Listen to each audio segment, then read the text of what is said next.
Halo, selamat pagi pemirsa. Bagaimana kabarnya hari ini? Semoga selalu sehat, selalu lancar semua urusannya. Senang sekali saya Oke Arisandi bisa kembali menyapa Anda dalam program iBreak edisi hari ini. Dan kita akan membahas tentang topik yang saat ini juga masih hangat diberitakan, masih hangat diperbincangkan menuai pro dan kontra. Salah satu program utama yang diusung oleh Presiden Prabowo Subianto yakni makan bergizi gratis. Mulai dilakukan pada tanggal 6 Januari dan juga 13 Januari di kota Surabaya, program makan bergizi gratis sampai dengan hari ini masih terus menjadi topik yang hangat diperbincangkan, menuai pro dan kontra. Ada beberapa yang setuju, ada beberapa yang tidak setuju, bahkan pemerintah pusat sampai dengan hari ini juga masih berusaha mencari dana sana sini untuk bisa menutup anggaran 71 triliun rupiah untuk program makan bergizi gratis bagi seluruh siswa-siswi di Indonesia. Lantas bagaimana potret makan bergizi gratis di Kota Pahlawan sesuai yang diharapkan oleh Presiden atau jauh dibandingkan yang terjadi di lapangan? Kami akan membahasnya dengan dua narasumber yang sudah menemani saya pagi hari ini. Ada Cak Abdul Goni Muklas Niam, anggota DPRD Kota Surabaya. Selamat pagi Cak Goni. Pagi, Mas. Sehat Cak Goni? Alhamdulillah sehat. Alhamdulillah sehat. Ada juga Bapak Dr. Martadi MSN, pemerhati pendidikan Kota Surabaya. Selamat pagi Pak Martadi. Selamat pagi Mas. Sehat Pak Martadi nggih? Ya, alhamdulillah. Alhamdulillah sehat. Saya barangkali ingin ke anggota Dewan terlebih dahulu. Cak Goni, bagaimana potret makan bergizi gratis yang sudah dilaksanakan sejak tanggal 13 Januari di Kota Surabaya? Sesuai harapan yang Anda bayangkan atau gimana? Ya, alhamdulillah tidak terjadi atau hal yang sama di kota-kota yang lain. Jadi kita berharap betul sebagai fungsi kontrol dari DPRD akan memastikan betul pelaksanaan makan bergizi gratis itu benar-benar bisa tepat sasaran, intinya sesuai dengan standar yang ada. Lah, perlu kita ketahui bersama, tapi ini memunculkan polemik bersama juga karena pemerintah kota Surabaya, dalam artian kami dengan eksekutif kemarin menyepakati ada alokasi anggaran kurang lebih hampir 1 triliun. Oke. Lah, seyogianya sebenarnya kita ini berharap betul bahwasanya karena ini programnya pemerintah pusat, ya kita berharap tidak segitulah. Oke. Paling tidak ini menjadi tanggungan pemerintah pusat. Betul. Sehingga di beberapa wilayah itu tidak terbebani hal semacam ini. Pasti akan mengganggu postur anggaran yang lain. Ya. Lah, itu menjadi catatan kita bersama. Contoh hal yang tempoh hari yang lalu kita coba cek di lapangan.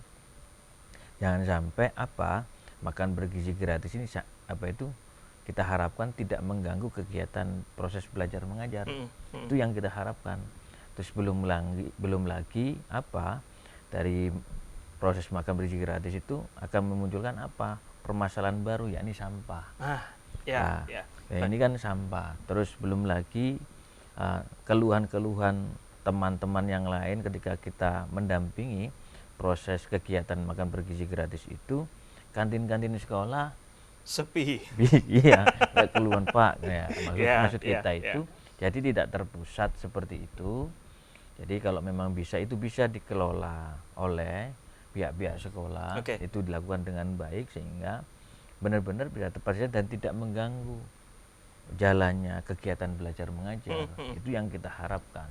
Karena bayangkan kalau satu sekolah itu jumlah peserta didiknya 700. Membagikannya seperti apa? Ya kan, kemarin aja kayak gimana, itu yang kita harapkan. Tapi maksud dan tujuan pemerintah ini kita melihat secara positif kan, bayangkan kan anak yang biasanya bawa bekalnya itu berbeda-beda, sekarang bersama-sama. Itu paling tidak itu yang kita harapkan agar muncul empati, rasa kebersamaan dan rasa kegotong royongan. Oke. Siap. Pak Martadi, kalau kita melihat jalannya proses makan bergizi gratis ini, beberapa hal yang menjadi topik pemberitaan adalah mulai dari makanan basi karena bisa jadi dimasak mulai dari malam hari. Untuk didistribusikan pagi harinya. Besar, kan? Betul. Lalu juga di Sukoharjo bahkan ada yang sampai keracunan massal. Terlepas dari itu juga ada anak-anak yang bahkan mohon maaf, kita tidak bisa memukul rata para siswa ini, ekonominya dari kalangan yang sama. Barangkali mereka yang memang biasanya makan makanan yang enak sehingga mendapatkan makan bergizi gratis yang mungkin karena dimasaknya dalam jumlah yang banyak sehingga bumbunya kurang terasa, kurang sesuai selera mereka, akhirnya menjadi food waste. Nah, bagaimana Anda melihat makan bergizi gratis ini se-urgent itukah untuk dilakukan atau bagaimana Pak Martadi? Iya, jadi menurut saya ya, jadi makan bergizi gratis itu jangan dilihat parsial, menurut saya.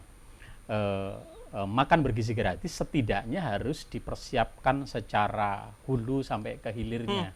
Jadi mulai dari secara konsep kita tidak bisa berdebat bahwa semua mengatakan itu bagus, karena core-nya adalah menyiapkan SDM unggul 2045 ya. Orang clear sudah itu. Tetapi konsep yang bagus itu tidak cukup kalau tidak dikawal dengan baik. Maka yang pertama harus disiapkan betul adalah bagaimana sistem dan mekanisme menyiapkan makannya. Siapa yang harus terlibat, bagaimana menunya, quality controlnya, kemudian kandungan gizinya harus clear. Begitu sudah, maka ketika itu distribusi harus dipikirkan bagaimana distribusinya, karena akan berpengaruh pada kualitas makanan. Ya. Lalu pada saat pelaksanaan makannya, itu pun juga harus didesain sedemikian rupa sehingga bukan sekedar anak makan, tapi ada fungsi edukasi. Sehingga tatkala anak makan itu, bagaimana mannernya diajarkan. Mulai dari anak terlibat untuk mendistribusikan, membagi. Bagaimana kemudian ketika makan tidak sendiri-sendiri.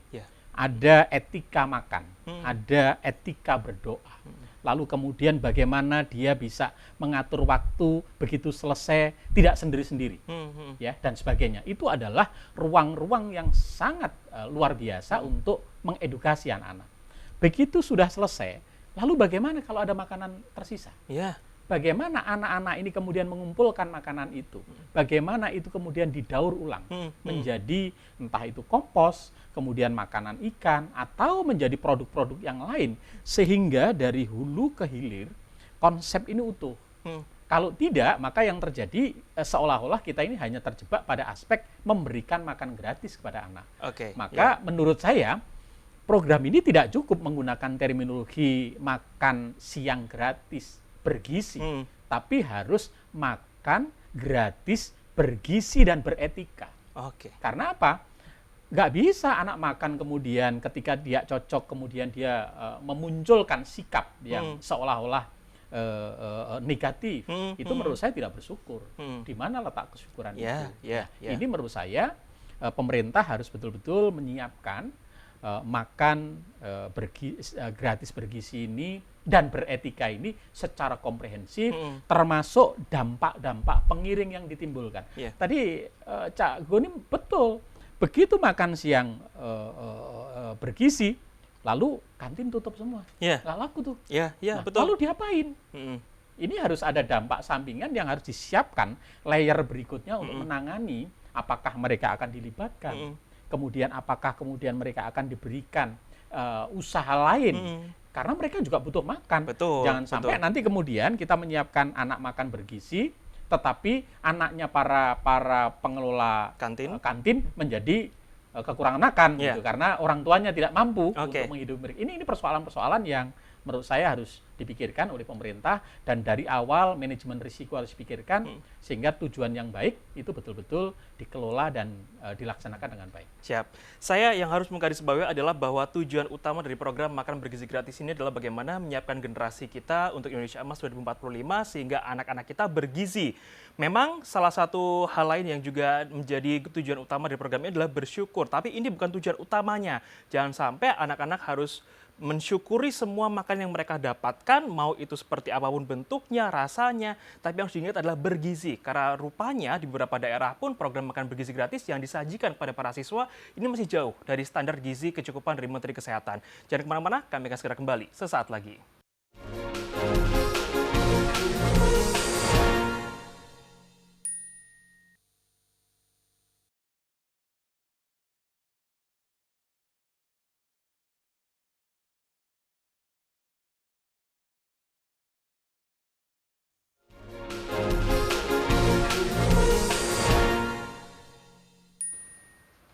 Pemirsa, Anda kembali bersama kami di iBreak. Kalau tadi Cak Goni mengatakan bahwa pemerintah Kota Surabaya sudah sepakat akan membayarkan urunan kepada pemerintah pusat sebesar hampir 1 triliun rupiah agar program makan bergizi gratis ini khususnya di Kota Surabaya bisa terus berjalan, bahkan lebih dari itu, kini juga muncul wacana bahwa untuk membiayai program 71 miliar rupiah program makan bergizi gratis menggunakan dana zakat yang tidak seharusnya digunakan. Nah, ini kan kita bahas lebih lanjut lagi oleh anggota Dewan. Cak Goni, dana zakat, bagaimana pandangan Anda digunakan untuk program makan bergizi gratis? Ya, kita kan sepakat bahwasanya perihal persoalan ini kan kuncinya cuma satu, zakat itu siapa sih penerima hak itu semua. Betul. Oh ya, maaf, Dalam saya konteks potong. agama. Pemkot dan Pemprov sudah setuju penggunaan dana zakat. Nah, gimana tuh? Lah, nanti kan kita akan coba memberikan catatan-catatan karena kita tadi sudah diutarakan oleh Pak Amar tadi, dan kita bersama-sama kan dalam artian ketika pemberian makan bergizi gratis itu kita lihat kondisi di lapangannya seperti apa. Karena kan kita harus mengklasifikasikan secara real dan detail untuk kita melakukan mapping. Dari beberapa sekolah yang ada di Kota Surabaya ini bagaimana? Jangan sampai ini akan menimbulkan cibiran-cibiran negatif terhadap kebijakan yang baik ini. Kayak ini contoh, kan perlu diklasifikasi wilayah-wilayah tertentu. Semisal entah wilayah Surabaya Utara, entah Surabaya wilayah mana. Oh, kalau Surabaya Barat, ini lembaga pendidikannya seperti ini.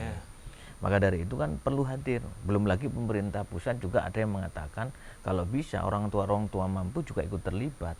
Lah terus mekanismenya seperti apa pengaturannya? Lah kita ingin APBD ini kan uang dari rakyat.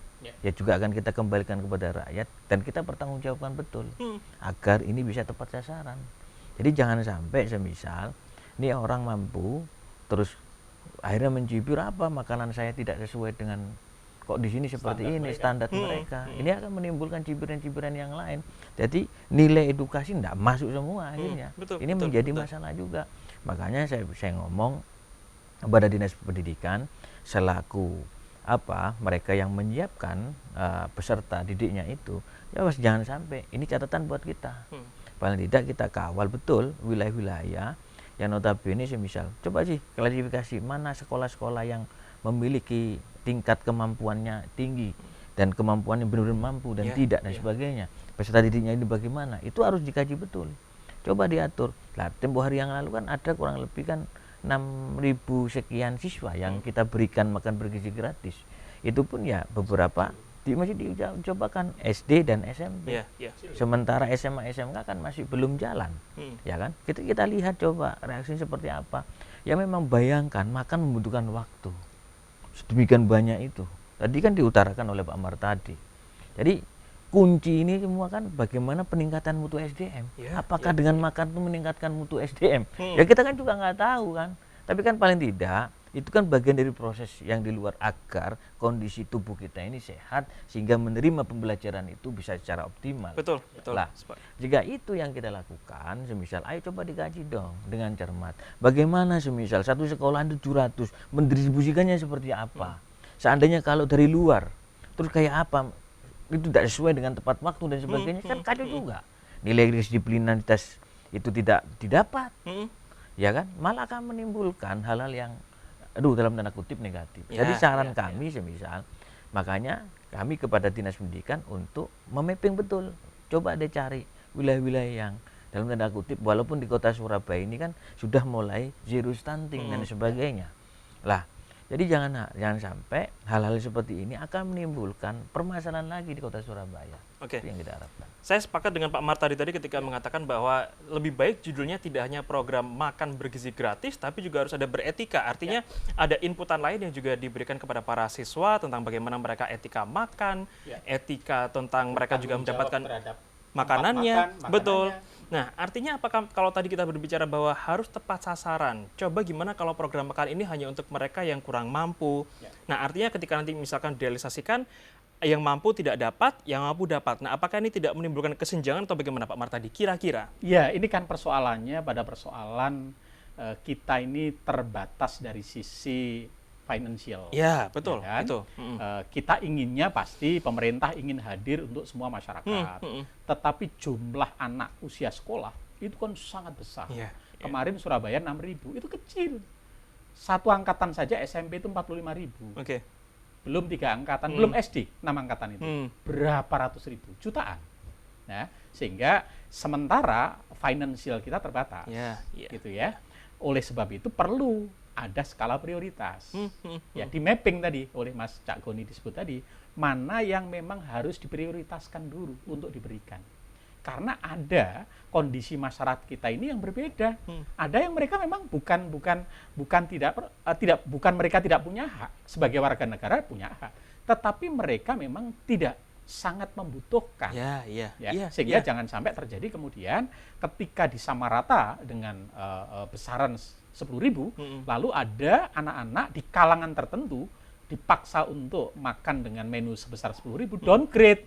Ini penurunan gizi nih menurut mereka kan. Sehingga perlu ada prioritas. Kalau begitu yang prioritas adalah anak-anak yang memang membutuhkan.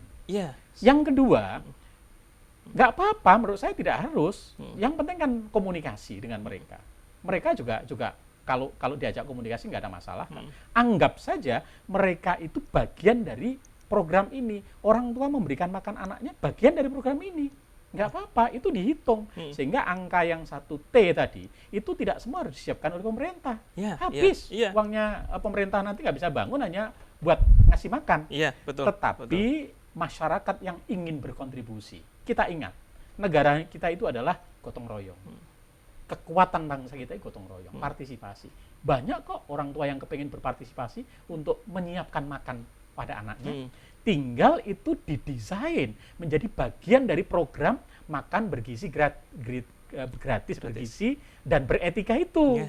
Tapi asalnya makanan dari siapa? Dari orang tua. Masing-masing disiapkan, nggak ada masalah. Kita nggak perlu malu untuk mengatakan itu bagian dari makan kita. Justru harus diapresiasi. Ada kalangan masyarakat yang peduli untuk ikut berkontribusi menyukseskan itu. Saya yakin kalau itu bisa dilakukan, kemudian dilibatkan, kemudian mereka yang bisa mandiri tadi itu bisa diapresiasi, ya, maka akan semakin banyak pihak yang ingin berkontribusi dan ujungnya pemerintah juga tidak terbebani fiskalnya.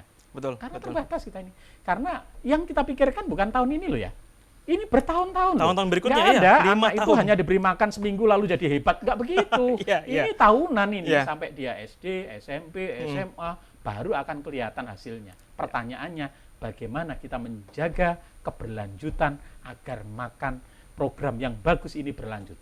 Dan itu butuh supporting financial yang luar biasa, butuh sistem yang luar biasa, model yang luar biasa, dan partisipasi banyak pihak. Saya kira itu yang penting. Memang program makan bergizi gratis ini adalah satu program nomor 1 yang menyedot anggaran APBN terbesar di masa pemerintahan Prabowo Gibran.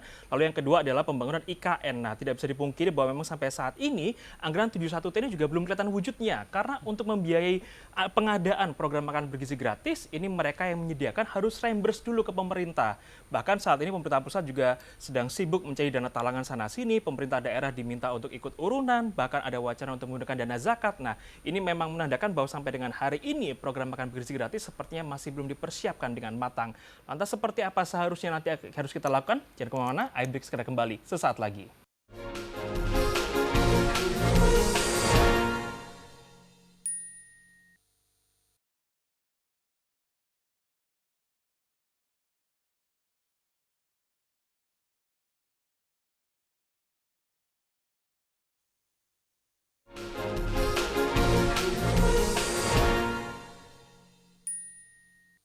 Terima kasih pemirsa, Anda masih bersama kami di iBreak di segmen terakhir. Waktu kita tidak banyak, saya ingin langsung ke Pak Martadi. Pak Martadi, saya ingin komentar singkatnya.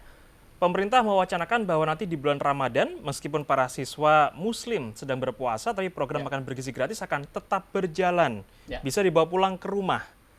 Bisa jadi masaknya mulai tengah malam, tapi dibawa pulang ke rumah untuk buka puasa. Entah buka puasanya di waktu duhur atau maghrib. Komentarnya, Pak Martadi. Tentu ini maunya kan persoalannya untuk berbuka puasa, gitu ya. Tetapi kan juga perlu dipikirkan, apakah semua anak SD itu sudah harus puasa, ya kan gitu. Lalu yang kedua, kalau toh harus diberikan untuk berbuka puasa, maka harus dipikirkan betul pemberiannya itu memang mendekati saat berbuka puasa. Nah, kalau diberikan siang, pertanyaannya kan, apakah kemudian makanan yang disajikan itu bisa bertahan mulai pagi sampai sore. Hmm. Sementara makan pasti sore. Betul. Kalau itu dibagikan siang, masaknya pasti malam. Ya, pagi subuh. Nah, pertanyaannya apakah mampu bertahan? Ini persoalan-persoalan yang harus dipikirkan. Jangan sampai awalnya makanan ini bergizi, tapi karena waktunya sudah panjang melewati fase itu, lalu kemudian tidak bergizi lagi, jadi masalah. Ini yang harus dipikirkan. Ya, secara prinsip kan hanya ingin tetap mereka diberikan makan yang gratis, tetapi hanya makannya saja yang sore hari, kan gitu ya. Betul. Maka di sini yang harus dipikirkan betul adalah bagaimana mekanisme untuk distribusi, bagaimana waktunya kapan itu harus diberikan, ini harus dipikirkan betul, sehingga jangan sampai kontraproduktif. Maunya memberikan makan bergizi untuk berbuka sore, lalu yang terjadi justru bukan bergizi, hilang gizi, makannya jadi basi, kan gitu. Ini persoalan-persoalan yang harus dipikirkan.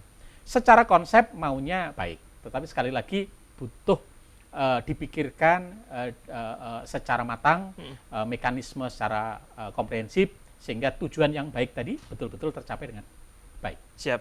Cak Goni, saya lihat Pemkot dan Pemprov sudah satu suara, entah itu untuk penggunaan dana zakat atau untuk bagaimana Pemda bisa mengeluarkan urunan untuk program makan bergizi gratis. Lantas Anda melihat sepertinya 1T ini angka yang cukup besar, apalagi bisa dialokasikan untuk pembangunan kota Surabaya, sehingga sangat sayang. Lantas apa yang bisa kawan-kawan Dewan lakukan untuk bisa mendorong kebermanfaatan, efisienan 1T ini? Ya, maka dari itu kan kita sudah sampaikan jauh-jauh hari, maka agar apa untuk diprioritaskan mana yang bisa dilakukan terlebih dahulu. Contoh, kita kan menghadapi musim hujan. Sejauh ini paling tidak itu kebutuhan untuk penanganan bagaimana mengatasi bencana banjir ini, hujan ini harus bisa tertata dengan baik, infrastruktur yang sudah ada. Lah, perihal persoalan makan bergizi gratis ini, kita bisa melihat bagaimana apakah ini menjadi skala prioritas maupun tidak. Lah, kalau memang bisa, coba kita runtut deh. Kebijakan pemerintah kota sejauh ini sungguh sangat luar biasa terhadap masyarakat kaum miskin kota ini. Contoh apa? Keberpihakan kita ini dalam bentuk penerimaan peserta didik baru saja. Itu kan ada kuota afirmasi mitra warga. Seyogyanya kita berharap mereka penerima makan bergizi gratis itu menjadi prioritas. Nah, kalau database itu sudah terdata, kita sungguh luar biasa. Sementara yang mampu mensubsidi yang tidak mampu. Itu sungguh menarik menurut saya. Sehingga kota yang kita harapkan ini menjadi kota yang sungguh sangat luar biasa. Kita berpegangan erat membangun kota ini secara bersama-sama. Itu yang kita harapkan. Jadi nilai edukasi apapun ya semua pasti akan kena. Nah, pelibatan ini semua itu pun juga dibicarakan antar sektoral. Bukan seakan-akan ini kebijakan harus ditindaklanjuti. Wis pokoknya ini kan repot juga. Karena di wilayah kewenangan sekolah-sekolah itu kan ada masing-masing pemangku wilayahnya juga. Ada teman-teman komite, semuanya juga ikut dilibatkan untuk memikirkan seandainya semisal kita kan bisa lihat kenapa pemerintah kota memberikan kebijakan kuota 5% untuk yang tidak mampu. Dari segi SDM saja, yang mampu bisa les, yang tidak mampu tidak bisa les dan sebagainya. Lah, mereka butuh pendampingan secara khusus. Lah, kita harapkan itu yang terjadi, bukan terus dipukul rata. Ini menjadi sebuah persoalan tersendiri nantinya.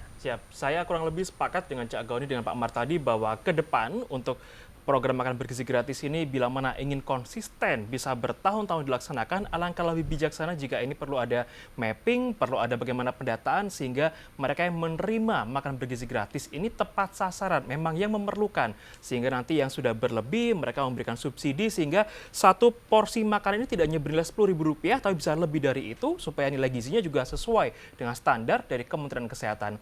Saya sangat terima kasih Pak Martadi, Cak Goni sudah hadir ke studio kami. Pemirsa, saya Oke Irsandi juga mengucapkan terima kasih atas kebersamaan Anda menyaksikan iBreak edisi hari ini. Mari bersama-sama kita sebarkan semangat cinta damai. Selamat pagi, sampai jumpa.